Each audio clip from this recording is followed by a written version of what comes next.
It's the final regular season week of 2021. We've got you covered with a special final week strategy session, plus expanded waiver wire picks and our pitcher preview. The ultimate regular season episode of Beat the Shift is next.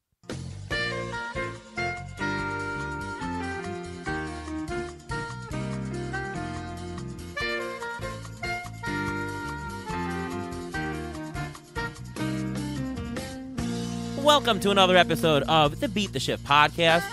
I am your host, Ariel Cohen, and with me as always, Ruvain Guy. How are you, Ruvain? I'm doing great. How are you doing today? Oh, pretty tense here with fantasy baseball in its final 2 weeks. I am in a rough one of the Tout Wars head-to-head points league finals with Frank Stamfel. It's me and him. He has an early lead. He was up about 70 points. I've cut the lead down to 35. Can go either way. I don't know. I'm a little bit tense about it. I think I can pull it off. It's going to be close. It's a matter of those two-star pitchers, see how they work. And how are you doing with the Labor League that we're in together, by the way?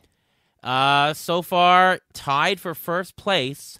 We got 89 points. Ron Chandler's 89 and Jeff Zimmerman 88. That's another dogfight. This one, though, I think it's ours to win because we have 3 very easy points in batting average. If we have a good week, then we're going to gain 3 points, and that probably is enough to do it. We can also gain a point in homers. We can gain a point in wins. We can gain a point in strikeouts. So there's a lot of stolen bases, like literally 2 stolen bases, 3 homers, and a little bit of batting average, and we gain 7 points. You know, it's ours to win, but hey, you know, they're going to try their best to gain a couple points themselves.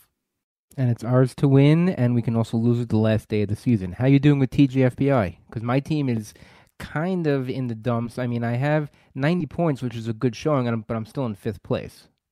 So I've dropped to 3rd. I was in 1st or 2nd the entire season. I've dropped to 3rd. I'm 5 points out of 1st place. It's been changing daily. So, a good day, and I go up 2, and they go down 2, and I'm back in 1st. So, hey, you know, you never know. I'm in the top 35 overall, so a pretty good showing, I think, this year. Yeah, overall, I'm 136, which is not horrible considering I was close to the literal bottom of everyone toward midseason, so I did make a comeback. Yeah. So, you know, we're going to talk tonight in our strategy section. Our episode tonight is our final week decisions, and the final week is a little bit different from all other weeks because there are some things that you can do or you would do that you would not do in any other time of the year. We're talking redraft leagues especially. And I thought I could go through a couple of points here and maybe you'll comment on some of them and give your own. Talking about things that you should do in the final week. So, you know, first of all, the first thing is there's no fear of dropping anyone. You know, we always say that you shouldn't drop somebody if they're going to be picked up the following week. Well, nobody's going to be picked up the following week. In a redraft league, anybody you dropped is done for the season when it's the final fab period. So you just go with whatever helps you. Don't worry about dropping anybody, even if it's a superstar. Which is the correct thing to do because all you have to care about is your current lineup. So if you know what your lineup's going to be, if you find someone who's not going to fit in your lineup, whether it's a Chris Taylor who's hurt, but you don't know if he's going to play, he may play 3 games, but you'd rather have someone who plays 6 or 7 games, then even though Chris Taylor might have been your MVP for the entire season, he's a guy to drop. Yep. It's injured players. It's also players performing badly or just somebody that may not play a lot or somebody that has poor matchups. Doesn't matter what you do is the point. Second point is categories. And if you're in a roto league, it's all about the categories. Now, there's going to be trade-off, right? You might have a couple of points to gain in homers, but stolen bases are a weak point where you can lose 2 points. So it's a trade-off. You know, you can't always go for one and neglect the other, but, you know, based on what you need, you might want to tilt one way or the other. You know, if batting average for us, I just mentioned 3 points we can gain, I'm certainly going to play all my batting average guys. You know, we had a choice to make this past week, play Isaiah Kiner-Falefa or Kyle Seager. I mean, Kyle Seager is extraordinary with the homers, but Kiner-Falefa, his batting average is superior. And we went with Kiner-Falefa because he had an extra game. Seager was a little bit banged up, and, you know, we needed the average. So that was able to propel us. And he's having a great week. It was a great decision to sit Seager for him. But you can make these decisions based on the categories. And, you know, you do have to manage it, but just focus in on what you need. Wins versus ERA. If you are not going to gain or lose ERA, go for the wins. If you're iffy with ERA, if you can lose a point, you can't go all out and play crappy starters.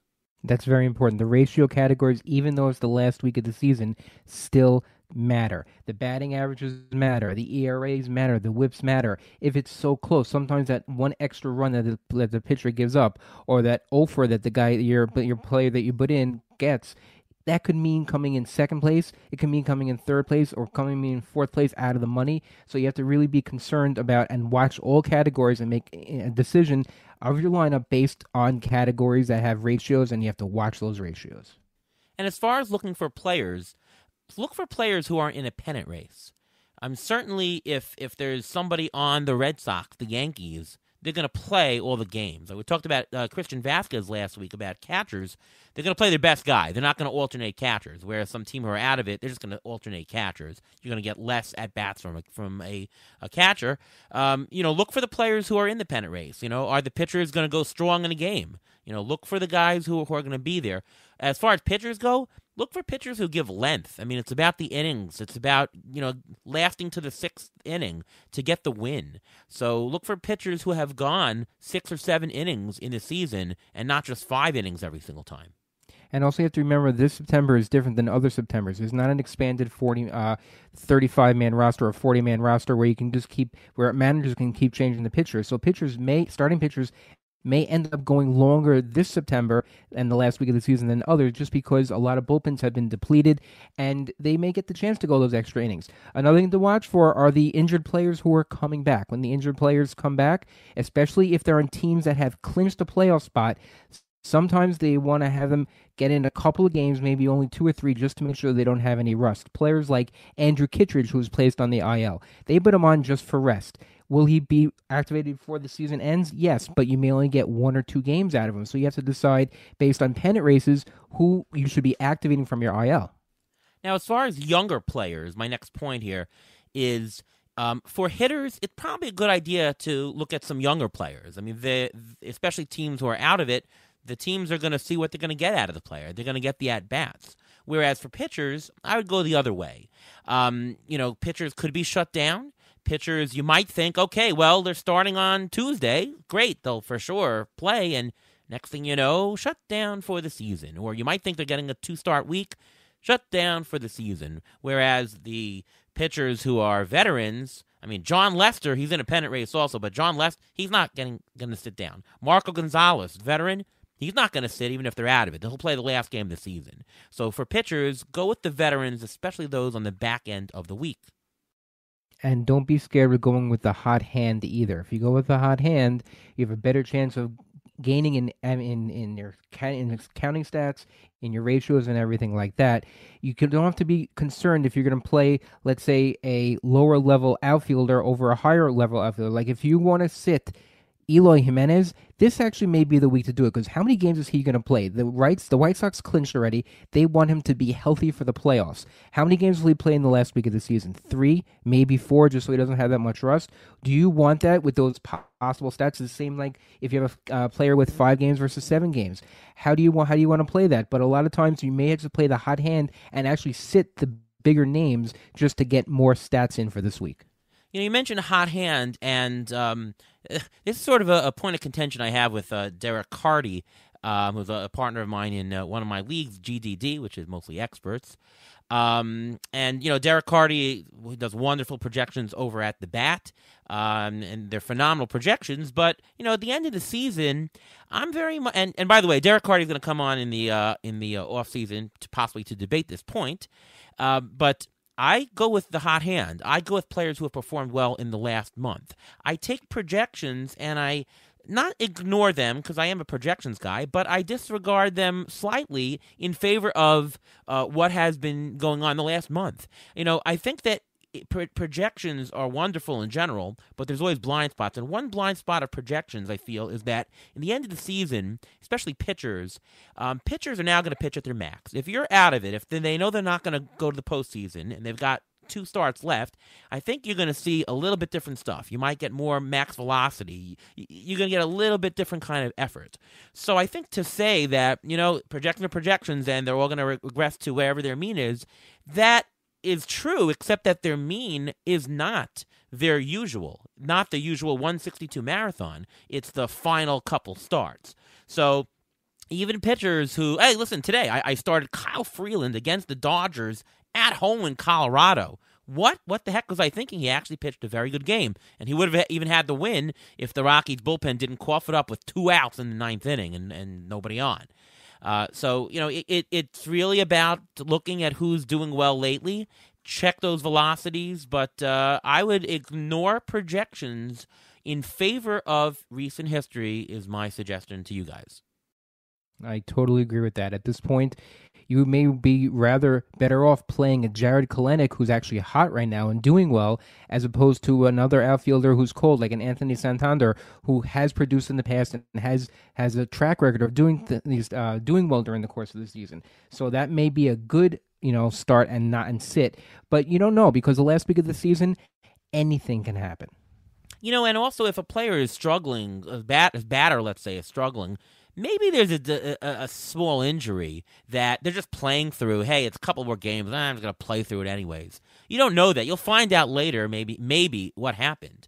But again, his state in September is not the mean state. There's going to be concealed stuff that you don't know. And what I'm saying is that projections really won't capture what's going on in the last week. So, if a hitter is cold, don't play him. I don't care if he's a superstar or not. I would look to bench them. The last point that I want to make here is that be sure when you make your fab pickups that you have a team with some roster flexibility. So just in case somebody gets injured, even if your waiver pickups are Sunday night and the lineup starts on Monday, I mean, you're going to set your lineup anyways, so you're going to set whatever it is. You get 2 catchers just in case your catcher is hurt on Monday and you find out late. Get a guy on the bench who has multi-eligibility in the outfield and the infield. So just in case some guy has to scratch a start, then you have somebody, especially in leagues that are either daily or have 2 pickups during the week or different lineup decisions during the week. You must make sure that you have flexibility. Choose flexibility over good players. Drop players who you wouldn't play the week in favor of crappier players, but who can fill in just in case there's an injury. And also get those extra relievers, because just in case you decide you want to change a start, you don't like a start, or a starter gets shut down and you don't know about it until Monday afternoon, or if the roster locks on Tuesday, you have that extra flexibility just to throw that pitcher in, just so you don't get a 0 the last week of the season. Right. All right. Any other points to make before we wrap up our strategy for the regular season? Yes, this is the last week of the season. A lot of times you can go with your gut. Last week, I told Ariel to go with his gut and try to pick up Josh Rogers of the Nationals, and he decided against it the last second. Now, it was just a complete gut feeling. Sometimes the gut is wrong, sometimes the gut is right. So far for this week, it looks like it has been, and you know what? If you're borderline gonna make the money, gonna not finish in the money, sometimes your gut can pay off. Yep, that's true. Go with your gut sometimes. I mean, my gut was not to pick him up and play him. I like the Freeland start plus a closer in the back half of the week better than his 2 start. But hey, you do what you can. Don't lose. You don't want to lose by second guessing yourself. Make a decision, own it, be happy with your decision. Go into the week with a clear mind and say, listen, I made the decision, and that's it. I'm not going to say, crap, I should have done that. You'll feel bad about yourself. I certainly feel bad that I didn't play that player, but what are you going to do, Right. Yeah. All right, on to our waiver wire section, but before that, our final regular season Injury Gurus Trivia of the Week.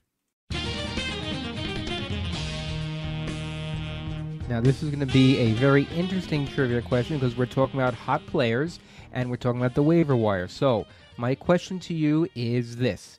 For the last 3 weeks of this season, who has the top 10 most hits in baseball for the last 3 weeks of the season so far?